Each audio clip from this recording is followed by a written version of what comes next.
like to start this meeting. I would like to draw your attention to the evacuation procedures, which can be found on the agenda under the information for members of the public and councillors section. I would like to remind you that Rules of Overview and Scrutiny Procedure Rules, Part 1, Paragraph 10, are set out in the Constitution. This meeting shall have a maximum duration of 2.5 hours. Therefore, if it is at 9:30, there are items remaining. The agenda under items consideration will be concluded within 10 minutes, followed by a vote. And items not yet considered may be deferred for a future meeting. I would like to remind everyone present that this meeting is being live streamed and recorded for publication on the Council's website. Right, item 1, apologies for absence. I've received apologies from Councillor Maney and Councillor Green. Are there any other apologies? Thanks, Chair. Councillor Johnson is subbing for Councillor Maney and Councillor Howden isn't here either. Thank you. Thank you. Item 2.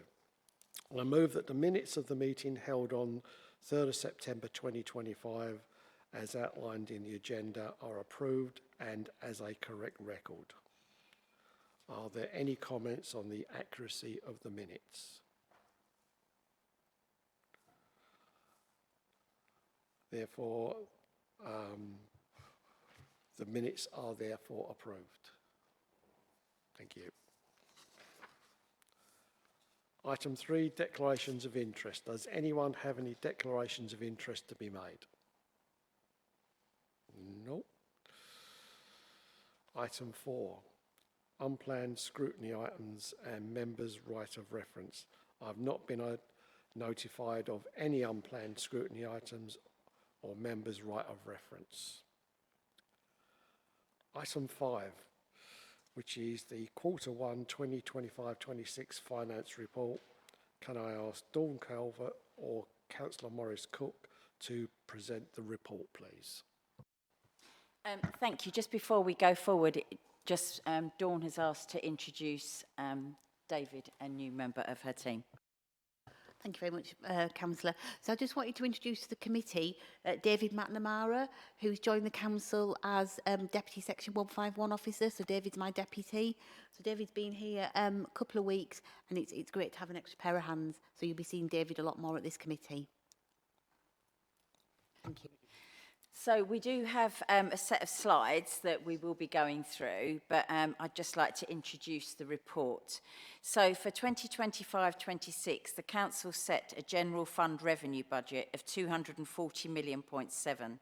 That breaks down into an operating budget of 176.4 million and treasury costs of 64.3 million. To legally balance the budget, we were required for 72.1 million of exceptional financial support. This report is our Q1 update, and it looks at both revenue and capital forecasts, updates on the savings plan, reviews our reserves, and sets out really where we stand today. At Q1, we are forecasting an underspend of 2.269 million on the general fund revenue budget. As the Commissioners have said, it's still early days. We've taken a cautious approach to the numbers and are continuing work to reduce the deficit further, which in turn reduces our reliance on our capitalisation for 25-26. We will have a much clearer picture at Q2. On savings, our target is 18.966 million this year, which does include some of the savings that weren't achieved last year. By Q1, 12.8 million had been either delivered or is on track. The remainder is rated amber, with 0.9 million currently red. To be absolutely clear, any savings that cannot be delivered will be mitigated elsewhere. The HRA is showing a 0.49 million underspend, mainly due to staff costs. Both the General Fund and the HRA capital programmes are also underspending. The HRA capital programme is currently under full review. On our asset disposals, thus far, we've achieved just under 50% of the programme and are looking at inducing an umbrella contract with appendices to make the process simpler, less time-intensive for officers. Our divestment programme is nearing the end, and a more detailed paper will come to Cabinet later in the year. At provisional outturn, I reported an underspend of 21.8 million, alongside a set of actions which are now clearly underway. This included a full review of budget forecasting, budget rebasing, and the outcomes will be reported in Q2, a review of the £14 million growth that was included in the budget. At present, 4.5 million of that growth remains unallocated and is being held centrally. We're reviewing how much of it can be released to reduce pressure on the capitalisation direction and in turn, once again, on our exceptional financial support. If I can break the 2 pages open. We are setting and reviewing the Council's capital programme. The review process broadly is, and we'll have a refreshed draft that is coming in December. This does actually include a capital board which sits for the first time next week, of which I chair. And this is to ensure that any new or existing capital projects are suitably scrutinised and align with the Council's priorities. The detail for each position for each directorate is set out in the report. I'll stop there and we'll flick through the slides because I think it really brings the report to life, and happy to take questions after. Thank you very much.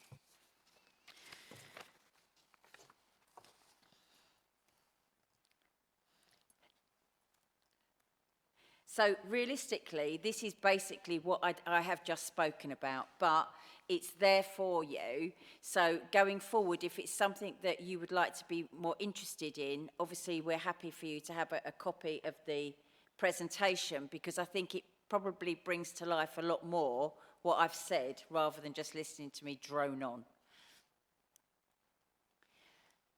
And again, we're talking about exactly what I've talked about. We've talked about the additional non-specific grant funding of 0.313 million, which is, again, some of the underspend. And we're forecasting to draw down 1.92 million from the Transformation Infrastructure Fund, leaving a balance on the reserves of 10.4 million. Exactly what I spoke about earlier about the savings. We're talking about a contingency budget, which was originally set for 5.323 million, and at Q1, 1.573 is to be used. And we've still got our general fund reserves of in excess of 80 million, of which 69.497 has classed as earmarked reserves. But once again, we're not sitting on our laurels. We do go through these on a regular basis to say, is that still required as an earmarked, or is it something that can be released and be utilised for other opportunities? Capital programme, again, what I've spoken about, happy to take any questions on any of them. I think it makes it really clear. I think it's, it's nice actually to have a positive, being able to have a positive conversation about where the finances are, and I do believe we have got extremely strong foundations in place now. Questions?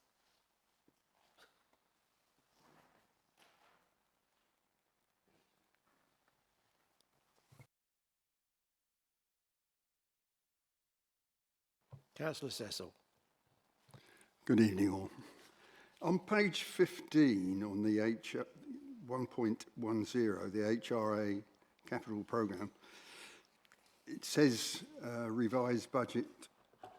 The underspend is 20.066 million. And I'm interested in slippages of projects. This is the money. Who actually looks after and ensures that the project itself is going to go ahead? So it's quite interesting, but a lot of that slippage was to do with the Black Shots programme. There were some delays because of some of the things on it, so it is a slippage on there. But you're quite right, we shouldn't just, and that is why we're doing this big review of capital, both within HRA that's having its own review, as well as the capital fund, to make sure that things that are allocated against that are true, are needed, and are being utilised. By having regular gateway reviews of these projects, we can ensure to say that they're on track and that they are being delivered within the budget. Thank you, Councillor. Councillor Fetcher. Thank you, Chair. Going to be devil's advocate here. Looking at looking at this from the wider point of view, we're at Q1, and we're talking about rebasing the budget. I mean, a lot of the figures are around underspend, so that's in itself good news. But if after a quarter we're looking at having to rebase the budget, retrospectively, how much confidence do you have in the process? Okay, so let's be really clear. We're not looking to rebase it after Q1. We're looking to rebase it after the underspend of the 21.8 million from last year. Because that is the right thing to do. Is that budget still required for those directorates? So it's not being rebased after Q1, it's after last year. Because being underspent by that amount is sometimes as bad as being overspent. So we're really making sure, and you know, Dawn and the team are absolutely going through line by line to make sure, is that growth still required? If you didn't spend that last year, is that down for spend? If not, we're taking it off of you. That's what the guys are doing. Thanks, that's very useful. One other point that, again, I'd just like to get a bit of clarification. Where we've had savings targets that we've not met in Q1, we're moving on to Q2. Now, well, what it says in your report here is they will be added to Q2. And my question, which you can then answer if that's okay with you, is if it has to be added on to Q2, how confident can you be that it'll be saved as well as the actual target for Q2? Now, if I'm on the wrong lines, then you can now please tell me where I'm wrong. You're on the right frame, but using the wrong time frames. So where we have delivered over 12 million within Q1 of the 18.9 million. There's 0.9 million, which is showing red. So we know that that is unlikely to be delivered within this financial year. So that has got to be mitigated, and savings have got to be added on somewhere else to cover that. So we've delivered in Q1 12.1 million of the 18.9. We've got some that's at amber, but that is being managed within a hair's breadth of itself. But if it's red, which is the 0.9 million, we know that we've got to look, well, the directorates that are failing on that have got to look and come back with something else. It's over the period, but I got what you're saying, but it's the time period. That's great. And let me say, 67% achievement in the first quarter, I'd be pretty proud of, frankly. So, you know, I'm picking on the bit that doesn't quite make sense to me, but 67% and only 5% red is a good start. Thank you. Councillor Anderson. Thank you, Chair, and thank you very much for your report. We kind of touched on it just then, but when it comes to those red areas where we have identified savings that we now believe are unachievable, you mentioned they are going to have to be mitigated elsewhere, and you just mentioned about how the specific service areas will have to come back. That kind of was my question, was what is the process for that? Have we started to identify those mitigations, and what has that process been to do that? So anytime there is regular reviews with the directorates on their savings targets, anyone that dares